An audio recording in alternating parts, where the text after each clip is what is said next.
Voy a pasar la palabra a Ana Solanas. Todos somos conscientes de que vamos un poquito fuera de tiempo. Ana Solanas es una colaboradora nuestra en Tarragona, con quien contamos siempre, no a nivel docente, me refiero a nivel profesional, en el día a día compartimos pacientes. Ella es pedagoga y directora del Centro de Pedagogía Terapéutica Xaris, que está en Tarragona y está en Huesca. El Centro Xaris se dedica exclusivamente a la intervención educativa con niños y adolescentes con TDAH y asesoramiento a centros educativos. Ella ha desarrollado sus propios programas, tiene su propia experiencia con varios programas, aquí os cito un par, como el programa Tutor para alumnos de primaria y ESO, que trabaja a través de intervención global y acompañamiento escolar, para compensar déficits que provocan sintomatología clínica del trastorno y que impiden, bien por problemas de aprendizaje o conducta, respuestas adecuadas. Tiene el programa Puente a la Vida para alumnos de cuarto de ESO y bachillerato, con el objetivo de acompañar a los alumnos en su orientación académica, al mismo tiempo que reforzamos aquellos aspectos que por su falta de madurez aún no están consolidados. También, ahora próximamente, va a inaugurar allí en Tarragona una sección dedicada al espacio familiar, que llama ella, donde realizan diferentes actividades formativas exclusivamente para las familias, para los padres. Ana, te cedo la palabra. 20 minutos tenemos. Correcto.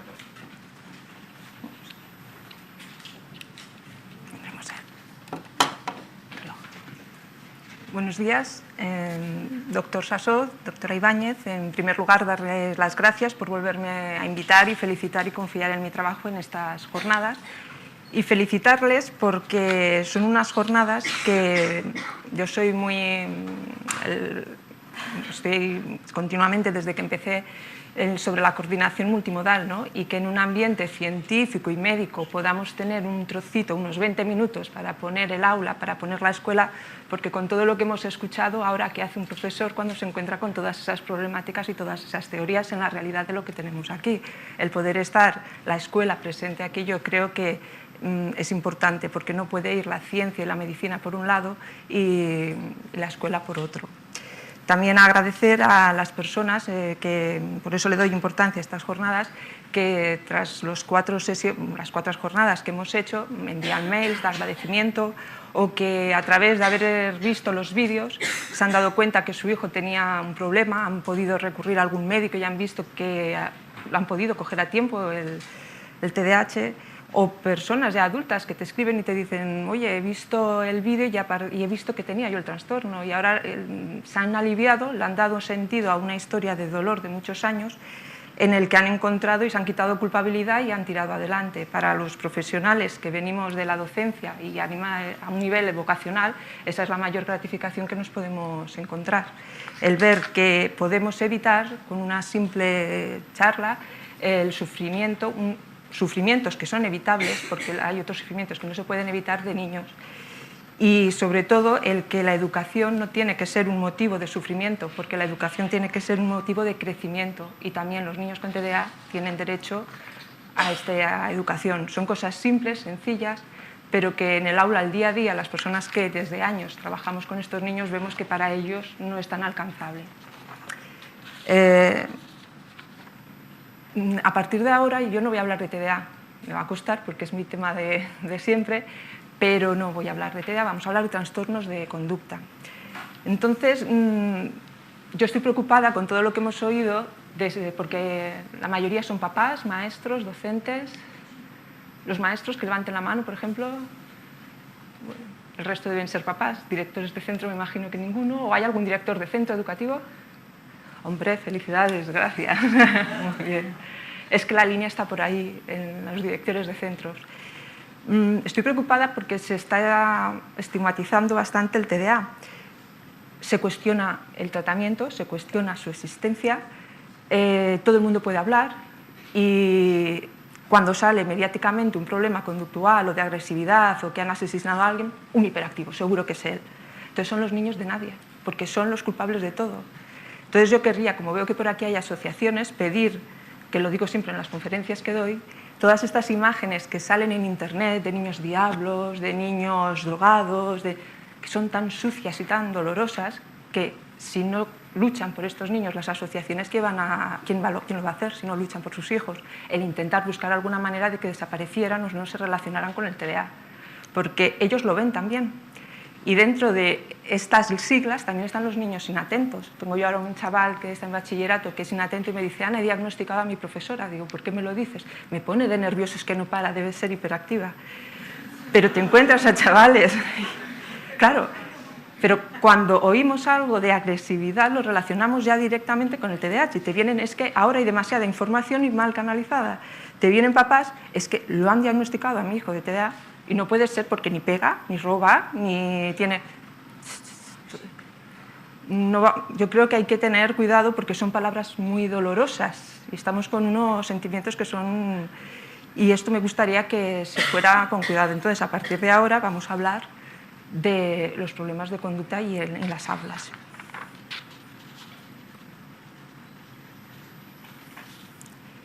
Estaremos con un vídeo. Pajarito que cantas en la laguna, no despiertes al niño que está en la cuna. A la nana, duérmete, lucerito de la mañana. A dormir va la rosa de los rosales, a dormir va mi niño, porque ya es tarde. A la nana, duérmete, lucerito de la mañana. Pajarito que cantas junto a la fuente, cállate que mi niño no se despierte. A la nana, duérmete, lucerito de la mañana.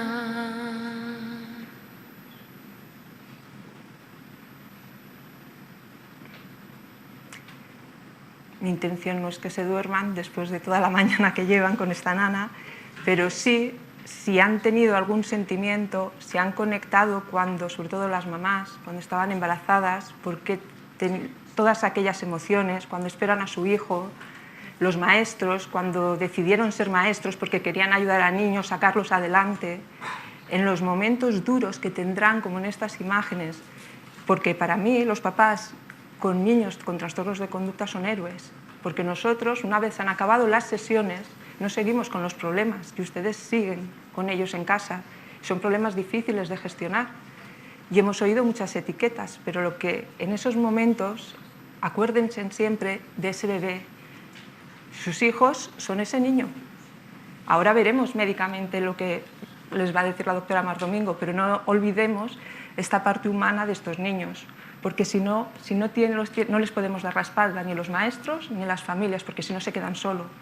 Cualquier tipo de problemática, siempre hay una sensibilidad. Vemos a un niño con síndrome de Down, que lo ponemos siempre estos ejemplos, ya te da una ternura. Ellos reciben rechazo, rechazo, rechazo y rechazo. Y encima oír todas estas cosas que para ellos no es agradable.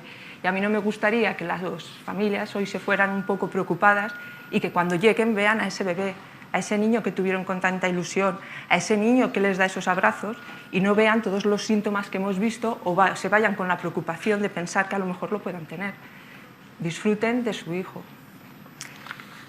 También para mí es una osadía el poder hablar a los padres, porque muchas veces es muy fácil hablar, pero no acompañar, y muchas veces no aportamos soluciones, porque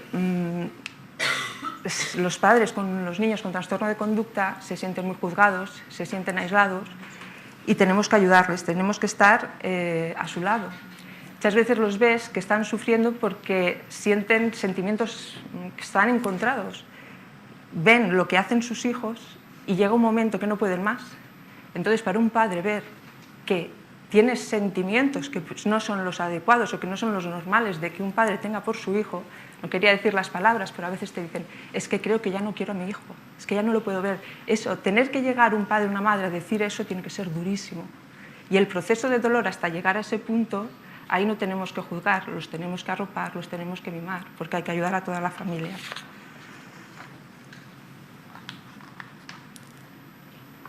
Entonces vamos a luchar por ellos. En 20 minutos poco puedo explicar para una problemática tan importante dentro de la escuela, pero lo que no podemos hacer es mirar para otro lado. Humildemente voy a explicar un poco una intervención que hice sencilla en un caso de un aula que tenía un niño con trastornos de conducta. Hablaremos de conducta, la planificación que hicimos en el centro y las técnicas de modificación de conducta. Yendo a lo simple, la Real Academia Española, ¿qué es la conducta? La manera que los hombres se comportan en su vida, en sus acciones, el gobierno, el mando, la guía. Estos niños ni tienen un gobierno, ni tienen un mando, ni tienen una guía. Tenemos que dársela desde fuera, les tenemos que poner en qué vía, tenemos que tener una meta, un camino. No podemos empezar un tratamiento, otro tratamiento, un colegio, hay que saber dónde queremos llegar con ellos y les tenemos que poner bien la vía del tren.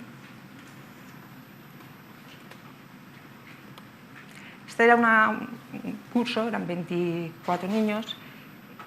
Teníamos un niño que tenía TDA, en ese momento no estaba diagnosticado, no lo sabíamos. Intuía la profesora que a lo mejor creían que era autista porque no hablaba, porque estaba siempre distraído. Un niño con problemas auditivos y además venía del extranjero. Y un niño con TDA. Pero el problema, estos 3 niños quedaron enmascarados, no eran el problema, sino que había un niño que no estaba bien diagnosticado, lo único que decía LEAD y la psicóloga que lo llevaba, que era un niño prematuro, con un retraso global en todas las áreas, especialmente en el área relacional. En general, se trata de un niño con una gran dispersión, pero era imposible el poder dar clases. Te encontrabas a una profesora con una gran experiencia, tengo la imagen, sentada en la mesa llorando y decía, Ana, me siento impotente, no puedo más. Y lloraba porque decía, a este niño no le estoy ayudando, a los otros tampoco les puedo ayudar. Los demás niños asustados y con miedo. Claro, estos 3 otros niños quedaban completamente, después lo pudimos ver, que estaban esos problemas allí.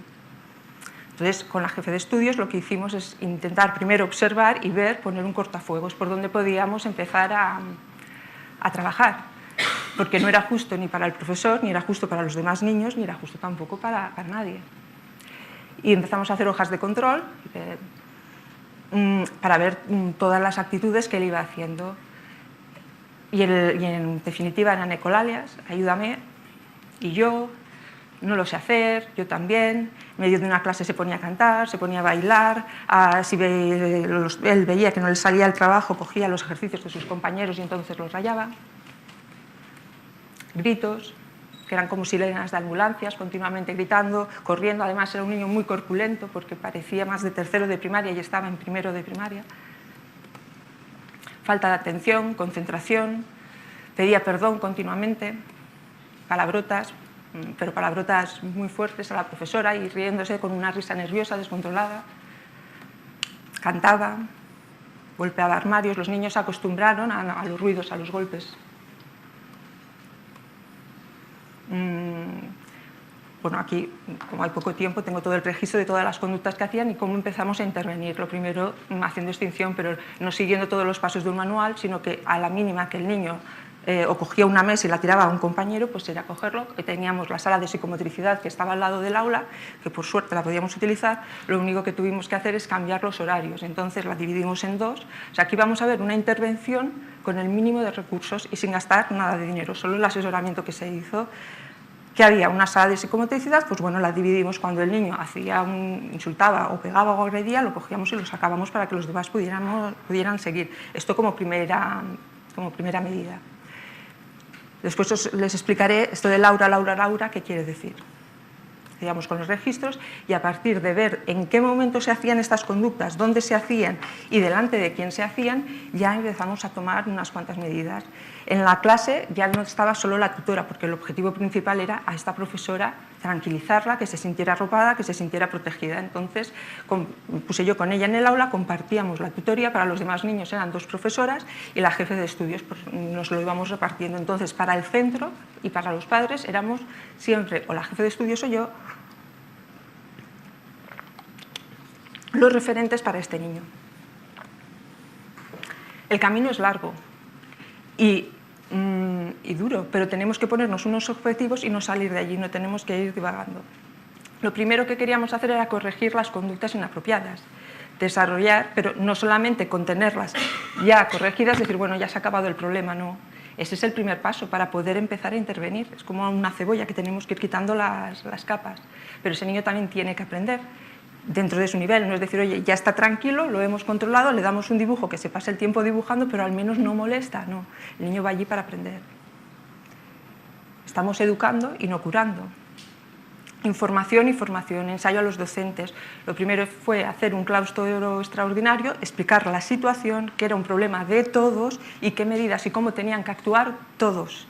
No puede ser solamente la tutora, porque si estabas haciendo extinción y pasaba un profesor y le decía, ¡ay, qué bonito eres, qué majo!, ya te había fastidiado lo que estabas haciendo. Cada profesor, como cuando hay el protocolo de incendios de un colegio, sabía en cada momento con este niño qué es lo que se tenía que hacer. Es que si no, no se puede salir adelante. Y aparte hicimos unas sesiones formativas extraordinarias de que teníamos que ensayar, hacíamos juego de rol para saber lo que se tenía que hacer. Lo que no puede ser es que te llegue, parece que sea una cosa extraordinaria que a un centro llegue un niño con un trastorno de conducta, después de todo lo que hemos oído, pero no se está preparado, porque si llega dicen, bueno, este profesor, la que me ha caído este año, a ver cómo lo aguanto, ¿no? Ya tiene que haber un protocolo interno y ya saber cómo se tiene que actuar de manera normalizada, pero no se hace.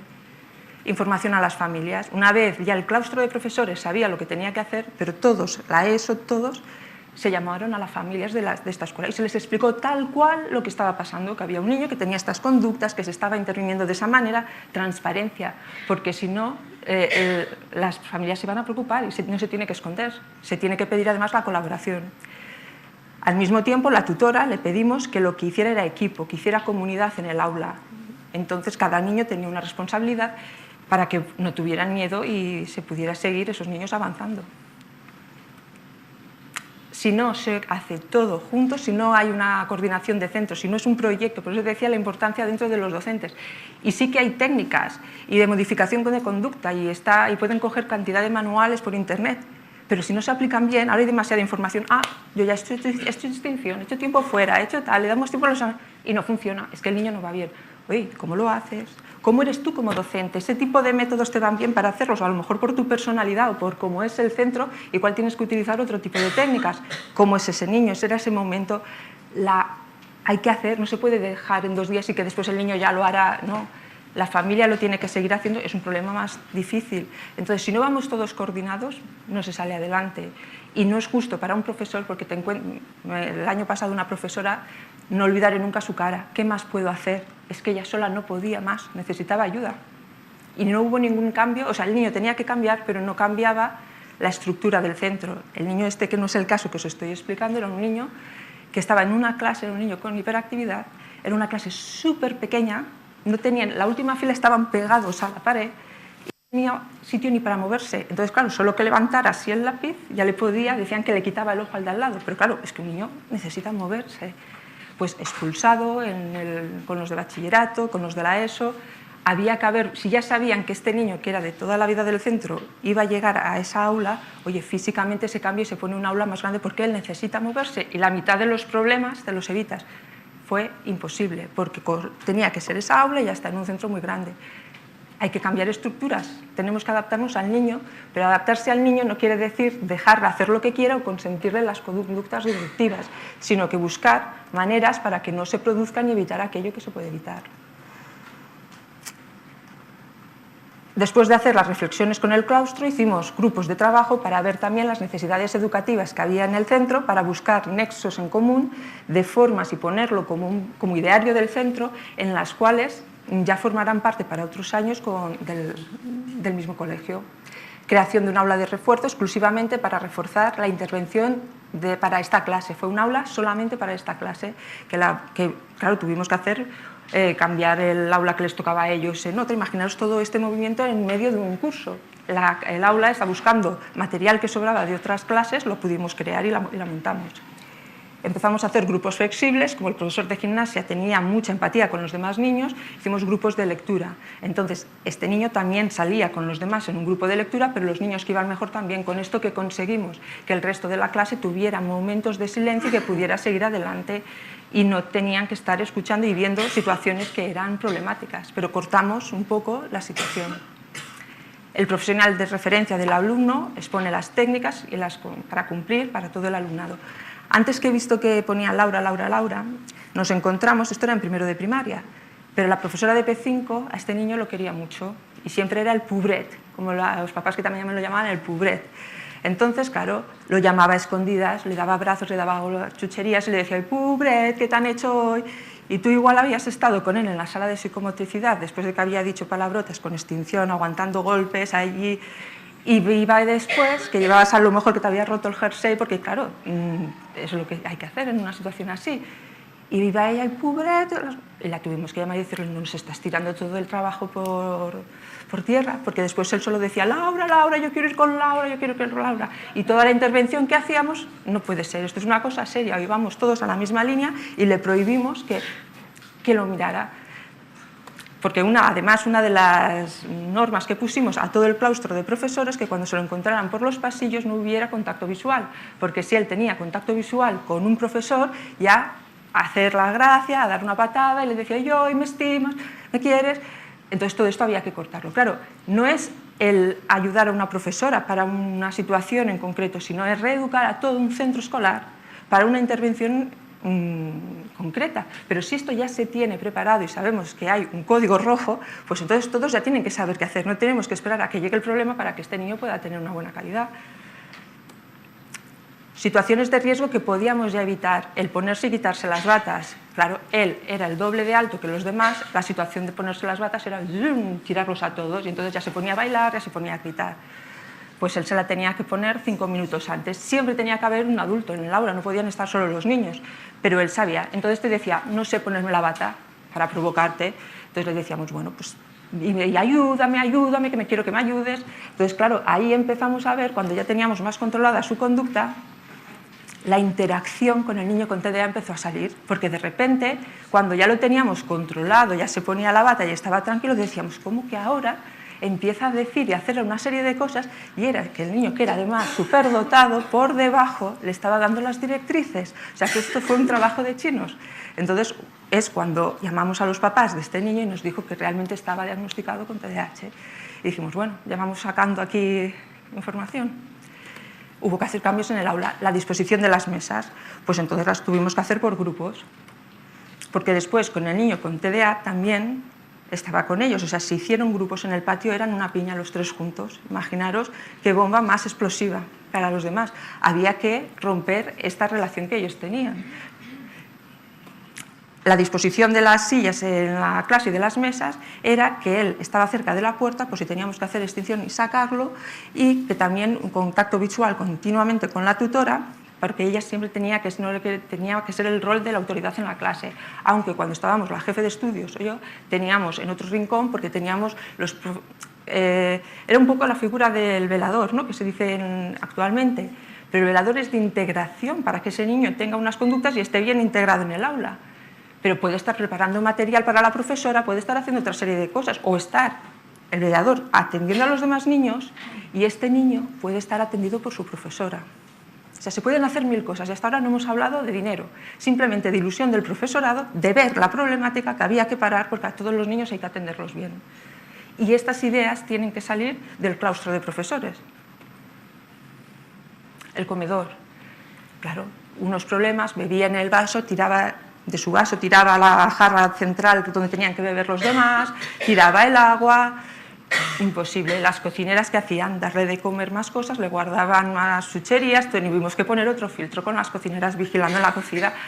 También hubo que hablar con ellas, mirad, este niño tiene estas características, no cedáis, o sea, hubo que darles hasta un seminario a las cocineras del colegio, porque claro, es que es global, no nos podíamos permitir ningún filtro por ningún sitio. Entonces, ¿el que hacía? Tenía un cargo de responsabilidad en la cocina que las tenía que ir a ayudar, porque claro, la salida del aula para ir al comedor era situación de riesgo. Lo que no podíamos hacer es, estamos hablando de cosas muy sencillas, es analizar por dónde tenía que pasar él, y siempre íbamos, pues, volvíamos otra vez a lo mismo, la jefe de estudios o yo, oye, que tengo que comer antes, tú me puedes ayudar porque tenemos que poner la mesa, le dabas un cargo, lo tratabas con normalidad, y cuando veías que él ya se ponía nervioso, pero ya no estaba tirando el agua con los demás, ya habíamos apagado otra situación de riesgo, y mientras tanto, la tutora podía dedicarse al niño con TDA y al niño con TDAH.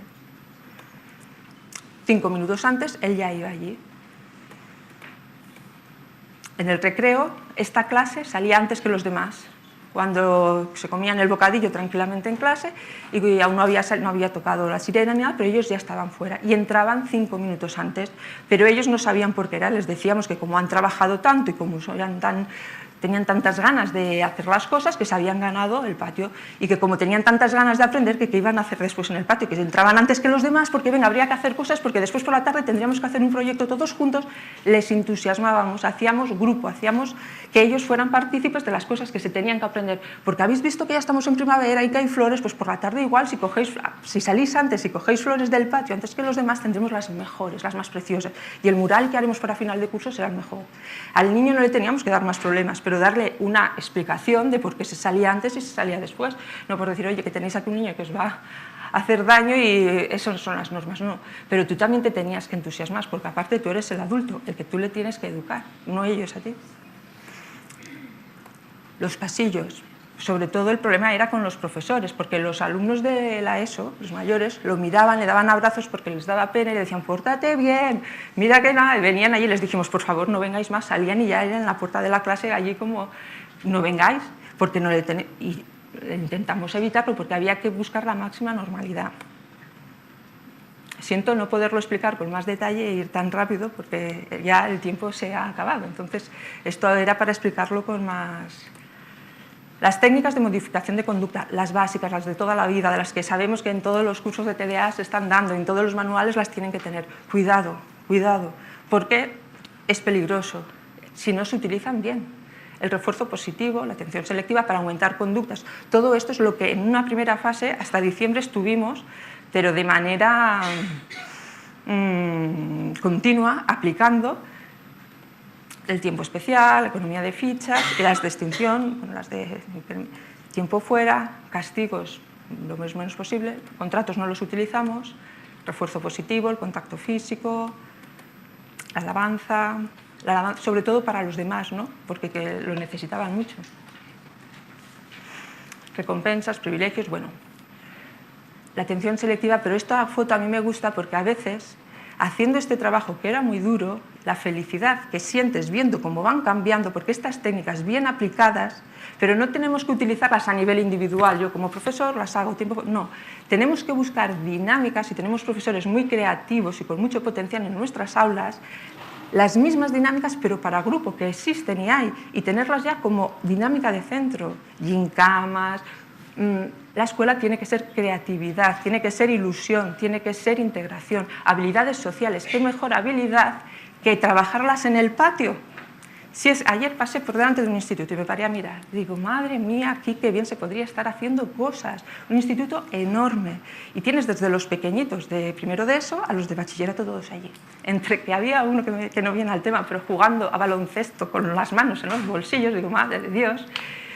No había ni un profesor y era un instituto enorme. En los patios tiene que haber profesores y ahí es donde se puede trabajar no de forma enlatada la resolución de conflictos. Se están pegando, venir aquí los dos, tú porque le pegas. Allí es donde les podemos educar, ahí es donde les podemos dar los valores. Porque tenemos que aprovechar cada minuto del colegio que estamos con los niños para educar, pero no solo para transmitir contenidos. Esta es una economía de fichas que hicimos con el niño que no pudo tener la suerte de que hiciéramos una coordinación con el colegio. Era una economía de física básica, él quería Electron Way, me parece que se llama este aparato para Reyes, y como no traía nunca la agenda, pues se lo dimos a la profesora y ha hecho si se lleva la agenda, por favor, dale el cromo que se lo pegue. No hubo forma. Entonces, cuando salía, digo, pues bueno, vamos a hacerlo de otra manera. Le dije a la madre, ¿estás dispuesta? Tráemelo cada día cuando salga del colegio, yo ya te espero a las 5. Me lo traía al centro, yo lo cogía. ¿Has traído la agenda? Sí. Qué bien. Y la madre, sí, pero sin apuntar nada. Sí. La condición era que trajera la agenda. Si está apuntada o no, eso ya no vamos a pedir más, porque tampoco había una supervisión. Sí, Ana, sí, aquí la tienes. Y entonces, como yo sabía que los Reyes Magos le iban a traer posiblemente, porque se iba a portar muy bien y no iba a dejar de traer la agenda, el Electron Way en el centro le anticipamos el póster, que costó encontrarlo, pero lo tuvo. Pero son cosas tan sencillas que lo importante es que se hubiera hecho en el aula, no fuera, porque ahí se hubiera ganado el afecto y el respeto de la profesora y de la conducta. Estos son fotocopias simplemente de lo que no es un refuerzo positivo, que van ya en las agendas de los niños, de que si no hay bueno, de los programas de convivencia, ¿no?, de centro, las expulsiones, las faltas graves, leves, si no llevan los deberes, pero no hay nada referente a aquello que se les puede dar si hacen algo bien. Hay plataformas, como ahora todo está digital y para llevar el control es increíble porque los críos, entre que tienen libros digitales, libros de papel, libretas, lo que se tiene que entregar por mail, no están preparados para todo esto. Pero eso sí, hay plataformas digitales que se pone todos los días que no llevan hechos los deberes. Pero no se pone los deberes que se tienen que hacer, entonces ¿para qué quiere esta tecnología? Al lado, que no cuesta nada, cuesta lo mismo. Cuando abren la plataforma para poner que no ha llevado los deberes, pon al lado qué deberes no ha llevado. O ponlos el día de antes los que tiene que llevar y así te aseguras el que los va a llevar hechos. Tenemos que dar herramientas para que ellos puedan hacer bien las cosas. La sala de psicomotricidad evidentemente no era así, porque entonces hubiéramos tenido, por la forma de cómo se tiene que hacer la extinción, nos hubiera podido provocar. Entonces la tuvimos que vaciar, después ya pasamos a montarla en otro sitio. Y en todo caso, acabo leyendo esta carta, porque esta es una extinción mal hecha en el niño que no tuvo la posibilidad de hacer la intervención en el centro, porque el colegio se cerró en decir que era el niño el que tenía que adaptarse. Esto era lo que le hacían escribir cuando lo sacaban de clase. Y cuando yo lo llevé al centro me dijeron, ¿y tú cómo que tienes esta hoja? Y yo le dije, hombre, porque les miro siempre las mochilas y como van llenas de hojas, me dice la jefe de estudio, es que todo yo lo que le hago escribir a un niño de tercero de primaria, lo tengo guardado en este cajón. Digo, pues no me gustaría ver nada de lo que hay ahí, porque si esto se te escapó, porque hay que esconder un escrito de un niño. Y es así. No lo traduzco, que está en catalán. No he trabajado en la clase y he jugado con una gota de agua que nos habían dado en la clase. Se ve que tuvieron una actividad que les llevaban gotas de agua o así. Y me he manchado las manos de rotulador negro y me las he pintado. Y ahora tengo las manos sucias de color negro. Y me he puesto un cartel que ponía, se te han acabado las oportunidades. Que es que al final, como todo era con carteles de este tipo, hasta los demás niños le hacían carteles. Y ahora estoy en la sala de profesores castigados. No he trabajado porque no he querido. Y ahora tengo este castigo. Y todo esto lo he hecho yo en todo el rato que he estado en la clase. Y todo por mi culpa. Esto me recuerda por mi culpa, la culpabilidad, un niño tan pequeño. Y si no hubiera hecho esto, nada de esto hubiera ocurrido porque en aquel momento ya podía haber parado y no trabajado y haberme puesto a trabajar, pero como no lo he hecho, estoy castigado en la sala de profesores haciendo una ficha. Y todo esto por mi culpa. Por eso no lo volveré a hacer nunca más, porque si no me pondrán un castigo peor y no me gustan nada. Así que he pensado en no volver a hacer nunca más esto, nunca más de mi vida. No he trabajado en clase porque no he querido y así he querido. Esto no educa, esto no refuerza y esto no cambia. Para esto no se hacen todas estas técnicas, por eso hay que tener cuidado, porque decían, hombre, es que tiene que reflexionar sobre las cosas que ha hecho mal, pero vamos a darle herramientas para que sepa hacerlas bien, porque aquí nos estamos cargando la autoestima de este niño. Bueno. Todos, tiene que ser equipo, no tiene que ser profesor, familia, equipo directivo, y el equipo directivo tiene que respaldar a los profesores, porque si no, en estas situaciones, no sé cómo muchas veces lo pueden soportar, porque es para caer en depresión, porque es imposible. Los cambios después de la intervención que se hizo, a partir de enero el niño empezó a verbalizar sus experiencias, sus sentimientos. En el aula cesaron los gritos, en el pasillo no, pero también empezamos a distinguir cuándo eran gritos inconscientes que él no se daba cuenta porque lo necesitaba, porque había otra serie de problemas, a cuando eran gritos para provocar para que nadie trabajara. Entonces ya pudimos, a partir de enero, que ya lo teníamos todo más estructurado, el ir canalizando cada conducta, de dónde venía, cómo trabajarla. Fue un trabajo rápido e improvisto, pero muy apasionante. Desaparecieron las ecolalias, cantar ha disminuido considerablemente y mucho más reducible.